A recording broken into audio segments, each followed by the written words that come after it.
Supreme court of Pakistan نے مخصوص نشستوں پہ ایک ایسا فیصلہ دیا ہے جس سے کہ مسلم لیگ نون کو بہت زیادہ فائدہ ہوا ہے، اس کی سیٹوں کی تعداد بڑھ گئی ہے،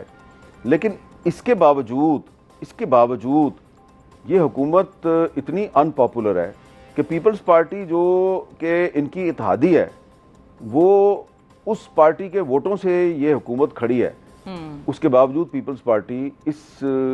حکومت کی کابینہ میں شامل ہونے سے گریز کر رہی ہے اور مسلسل گریز کیے جا رہی ہے، اور ابھی مجھے لگتا ہے کہ فی الحال آنے والے کافی عرصے تک پیپلز پارٹی گریز کی پالیسی ہی اختیار کرے گی، گریز ہی کرے گی۔ بالکل ٹھیک ہے، پاکستان کی سیاست کے حوالے سے ہم نے بات کی، لیکن پاکستان کی سیاست میں ایک اور نیا آئیڈیا انجیکٹ ہو گیا ہے، آپ اس کو کہیں کہ سامنے آیا ہے، انٹروڈیوس کرایا جا رہا ہے، وہ ہے ایبراہم اکارڈ کے نام سے۔ ایبراہم اکارڈ وہ معاہدے جن کے حوالے سے ہم نے پروگرام کے آغاز میں آپ کو بتایا۔ میر صاحب یہ بتائیے کہ یہ ایبراہم اکارڈ جو ہے اس کو تسلیم کرنے کے حوالے سے خواجہ آصف صاحب، رانا ثناء اللہ صاحب کے جو اچانک تواتر کے ساتھ بیانات سامنے آ رہے ہیں، اس پر ذرا اگر ہم بات کر لیں، کیا واقعی پاکستان کو اس حوالے سے پریشر آ رہا ہے؟ پاکستان سے یہ تقاضا کیا جا رہا ہے کہ آپ ایبراہم اکارڈ کو مان لیں، انہیں پر غور کریں، اور مطلب کہاں سے پریشر آ رہا ہے؟ کیا اس کا سلسلہ چل رہا ہے؟ یہ اس کے حوالے سے آپ کی کیا خبریں؟ دیکھیں، یہ ایبراہم اکارڈ جو ہے نا، یہ اس وقت یہ بات شروع ہوئی تھی جب ٹرمپ صاحب کا پہلا دور صدارت تھا، جب پہلی دفعہ وہ امریکہ کے صدر تھے، تو اس زمانے میں یہ بات چیت شروع ہوئی تھی۔ بظاہر اس کا مقصد تو یہ ہے نا کہ جو مختلف مسلم ممالک ہیں وہ اسرائیل کو بطور ایک مملکت کے تسلیم کر لیں، اس کے ساتھ سفارتی تعلقات قائم کر لیں، اصل مقصد تو یہ ہے۔ جی، تو یہ ٹرمپ صاحب کے پہلے دور میں یہ پریشر اس وقت بھی پاکستان پہ آیا تھا، میں اس کا آئی وٹنس ہوں، یہاں تک کہ مجھے بھی کہا گیا تھا کہ بھائی آپ لوگ جو ہیں وہ کیوں آپ اسرائیل کے ساتھ تعلقات کی مخالفت کرتے ہیں، کیا مسئلہ بھائی آپ کا اسرائیل کے ساتھ؟ اور اس کے بعد پھر کمپین بھی شروع ہوئی تھی۔ آپ یاد کریں نا کہ بہت بڑے بڑے جو پاکستان کے صحافی ہیں، ٹی وی اینکرز ہیں، انہوں نے پروگرام کیا تھا باقاعدہ کہ اسرائیل کے ساتھ سفارتی تعلقات قائم کرنے کے کیا فوائد ہوں گے۔ اور ایک میٹنگ مجھے یاد ہے جو وزیر اعظم سیکریٹریٹ میں ہوئی، اور اس میٹنگ میں کوئی 10-15 جو ٹی وی اینکرز ہیں ان کو باقاعدہ گھیر کر وہاں لے جایا گیا، میں بھی تھا، یہ یاد ہے۔ اور میر صاحب آپ کا ایک سٹانس بھی تھا، بالکل آپ کا ایک سٹانس بھی تھا، بڑی سٹرونگ پوزیشن تھی جو آپ نے اس وقت لی تھی، اور آپ نے یہ بھی بتایا تھا، اپنے پروگرامز میں بھی ذکر کیا تھا، کالمز میں بھی لکھا تھا کہ اس وقت کی حکومت جو خان ایڈمنسٹریشن تھی اس پہ بھی پریشر آیا تھا اور خان صاحب نے انکار کیا تھا، یہ بھی خبر آپ کی تھی۔ جی، وہاں پہ دیکھیں یہ ہوا تھا کہ ایسا لگ رہا تھا کہ کچھ ٹی وی اینکر جو ہیں ان کو باقاعدہ بریف کیا گیا ہے، اور ان کی اسائنمنٹ یہ تھی کہ انہوں نے عمران خان کو کنونس کرنا تھا کہ جی آپ اسرائیل کے ساتھ سفارتی تعلقات کا ابھی بیٹھے یہیں پہ فیصلہ کر لیں، نہ پارلیمنٹ کے پاس جائیں، نہ کسی اور سے پوچھیں، بس یہ ٹی وی اینکرز ہیں نا جو 10-15، بس یہ انہی کے ساتھ فیصلہ کر لیں آپ، یہ اتنا بڑا۔ تو وہ اب خان صاحب جو ہیں، میرا پہلے تاثر یہ تھا کہ شاید یہ عمران خان صاحب جو ہیں یہ ٹریپ میں آ چکے ہیں، لیکن جب میں نے وہاں پہ بیٹھے دیکھا تو جو انفارمیشن منسٹر صاحبہ تھیں وہ صرف ان صحافیوں کو،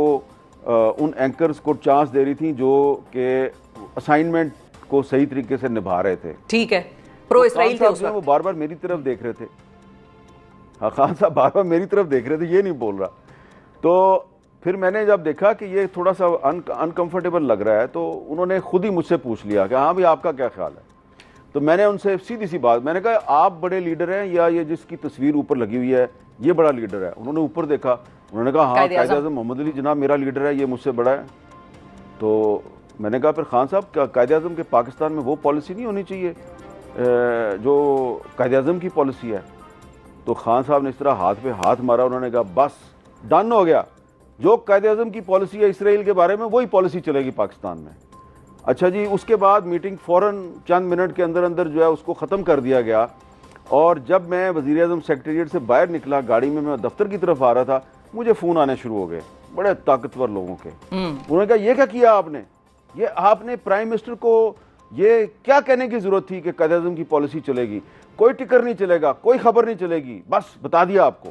اچھا، اب آپ بتائیں کہ محمد میر صاحب جو ہیں ان کا قصور یہ تھا کہ انہوں نے وزیر اعظم پاکستان کو یہ بتایا کہ بانی پاکستان کی اسرائیل کے بارے میں کیا پالیسی ہے۔ تو اب وہ 2019 تھا 2020 تھا وہ بات اب ختم ہو گئی ہے. اب 2025 میں آپ نے مجھے سوال کیا ہے ابراہم ایکارڈ کے بارے میں. بالکل, اب میں یہی پوچھنا چاہ رہی ہوں اس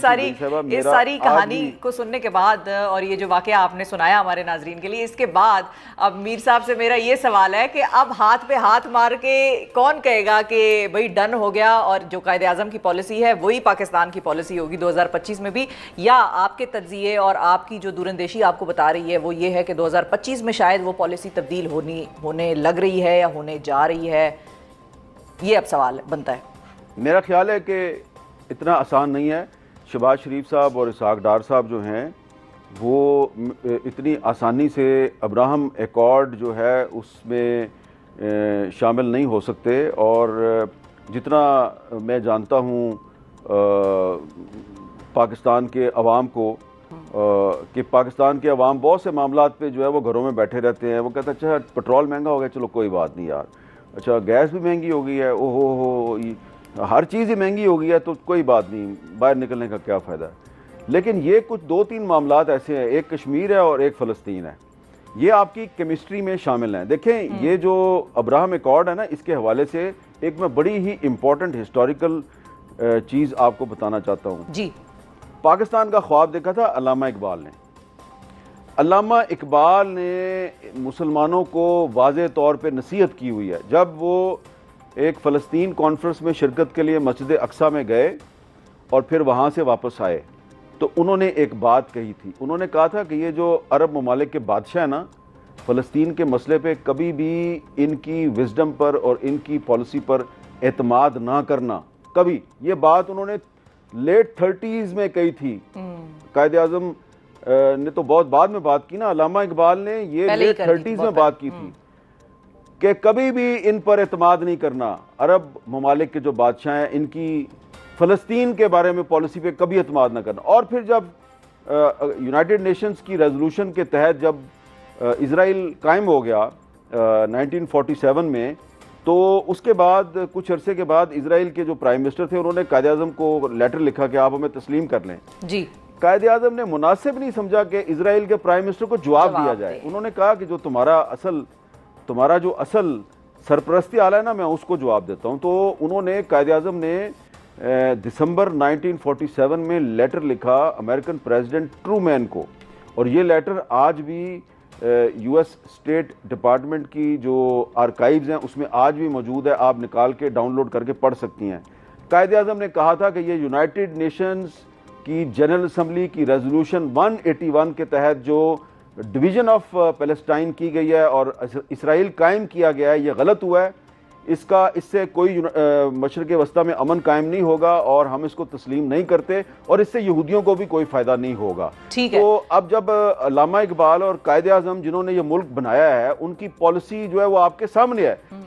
جتنے مرضی عرب ممالک اسرائیل کو تسلیم کر لیں, جتنے مرضی افریقہ کے مسلم ممالک اسرائیل کو تسلیم کر لیں, اگر علامہ اقبال اور قائد اعظم نے کہہ دیا کہ اسرائیل کو تسلیم نہیں کرنا, تو پھر جو بھی پاکستان کا حکمران جو ہے وہ یہ کام کرے گا خدا نہ خواستہ, تو وہ پھر